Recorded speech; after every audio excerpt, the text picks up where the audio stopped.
السلام عليكم ورحمة الله وبركاته. معكم عادل أحمد وفيديو جديد من صوت زملكاوي.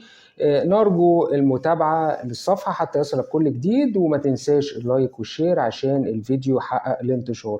النهاردة طبعا مباراة، ألف مبروك طبعا لكل الزملكاوية، مباراة رائعة لنادي الزمالك أمام النادي المصري. بدأ شغل معتمد جمال يظهر في التقسيمات واللعب وكلام من ده. مش الزمالك ما عملش مباراة الواو هجوميا، وعواد طبعا وصل في الميعاد كالعاده. وانا اقدر اقول لك ان هي بارقه امل لنادي الزمالك ان هو يقدر ان هو يطلع ناشئين على مستوى عالي. تحيه خالصه طبعا للناشئين في نادي الزمالك. النهارده المباراه دفاعيه خاصه في الشوط الثاني والتحول الهجومي. انا لما اجي اقول لك مثلا النادي المصري، انت عندك نادي المصري في احمد ايمن منصور، في الساعي، في لعيبه، في بامبو، لعيبه تقيله جدا، السعداوي. عندك بره كريم العراقي ومحمد الشامي وباهر المحمدي وعبد الرحيم دغموم. وعبد الرحيم دغموم طبعا نزل الشوط الثاني، ومنذر طمين ده اللي هم شارينه جديد، واحمد القرموطي واحمد علي ومحمود حماده برضو كان موجود بره. يعني فرقه تقيله جدا. تعال انت بص مثلا لتشكيله نادي الزمالك.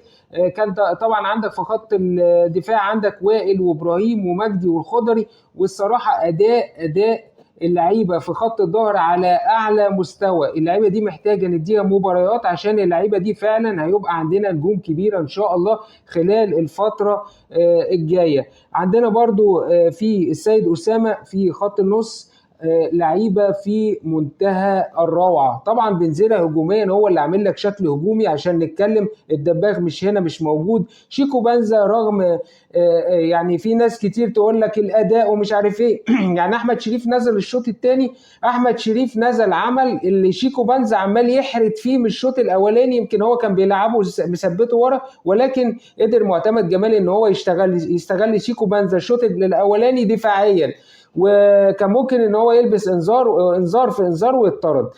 ولكن الشوط الثاني بدأ ان هو يطلقه في المساحات، وفعلا سبب خطورة وقدر ان هو يهاجم. ولكن هو صفر على المرمى، صفر صفر بمعنى كلمة صفر. يعني هو الكرة ياخدها قدامه ويطلع يجري وتيجي زي ما تيجي، وبيفقد الكرة بمنتهى السهولة. يعني انت مثلا لو 10 15 كرة هتلاقيه مثلا فقد 14 من 15. فأداء شيكو بنزا مع احترامي للجميع سيء جدا. بنزيرة هو اللي عمل لك الشو كله الهجومي النهارده. الدباغ مش موجود، الدباغ غير موجود تماما. ادم كايد النهارده عمل مباراه عاليه جدا يا جماعه، على اعلى مستوى. ادم كايد فعلا في المكان دوت بجد النهارده. يعني ضربه الجزاء الاولانيه هو اللي بظاها لبنزيرة، وقدر ان هو يجيب ضربه الجزاء برضو شاط من بره منطقه الجزاء. ولكن محتاج ان هو يثبت في المكان ده، وهيكون ليه مستقبل باهر في الحته ديت. هيبقى كويس جدا في المكان ده. ولكن بجد احنا محتاجين جناح خلال الفترة الجاية، لان انت بتلعب من غير جناح حرفيا، وبنزيرة هو اللي شايل الفرقة. ويمكن انا قلت في الاول كده النادي المصري برضو ما نزلش بكل الناس اللي معاه، يعني هو برضو عنده ناس تقيلة بره.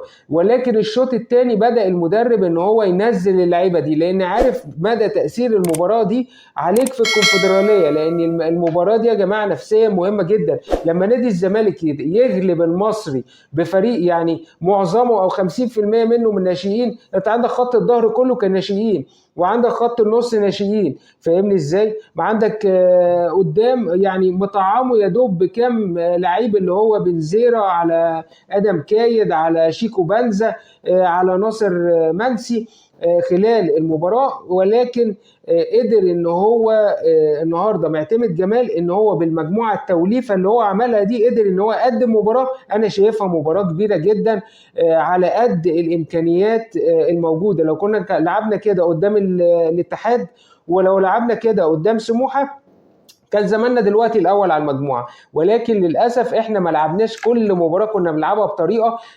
اول مباراه غلبنا 3-0. احنا لو كنا حتى يعني احنا لو كنا كسبنا الماتش الاولاني بتاع كهرباء الاسماعيليه اللي كسبنا فيه 3-0 ده، كان زماننا دلوقتي عندنا 9 نقط، وكان زماننا على الاقل هنخش ثالث. يعني على اقل تقدير كنت هتخش ثالث. ولكن الحمد لله قدرنا نطلع بشويه ناشئين، ارجو ان احنا نحافظ عليهم، وارجو ان احنا نلعب بالناشئين ديت خلال المرحله الجايه عشان مستوى الناس ديت يتطور. الناس اللي هي الناشئين ديت واضح جدا ان لعيبه على اعلى مستوى ولعيبه كويسه جدا. ولكن برضو اشاده خلال المباراه بعواد. طبعا بقالنا فتره كبيره جدا ما بنقولوش عواد جاء في الميعاد. عواد فعلا في المباراه دي كان على ميعاد مع كل كوره، وقدر ان هو يقف قدام فريق المصري النهارده وما يخلوش ان هو يسجل داخل مرمى نادي الزمالك.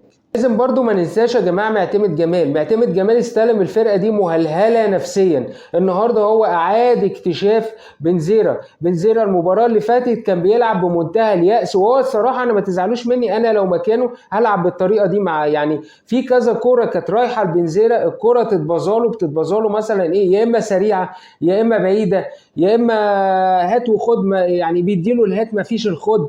فهو برضو بنزيرا يا جماعه اعذروه، لان هو لو معاه تيم اكتر من كده متجانس اكتر من كده هتلاقي بنزيرا ده في حته تانية خالص، هيحول لك، ده انت ممكن تعمل عليه خطه. ولكن للاسف برضو الفرقه مش مساعداه. ولكن رغم كده هو كان بيعمل لك النهارده شكل هجومي، وفعلا قدر معتمد جمال يعيد اكتشافه النهارده، واعاد اكتشاف برضو ادم كايد النهارده، واعاد اكتشاف برضو شيكو بنزا رغم ان انا مش مقتنع بيه، ولكن اعاد اكتشافه شوط اول دافع بيه وشوط تاني اطلقه في المساحات. النهارده معتمد جمال بجد قدر ان هو يعمل لنا حاجه كويسه من توليفه ناشئين على لعيبه قدامى. ان شاء الله الواحد بقى عنده بارقه امل خلال المباريات الجايه ان شاء الله. وان شاء الله نقدر ان احنا في الكونفدراليه نخطف على الاقل 4 نقاط نقدر ان احنا نعدي بيهم مرحله المجموعات. الف مبروك يا زملكاويه. وانتهى الفيديو ولا زلنا على وعد باللقاء. دمتم سالمين.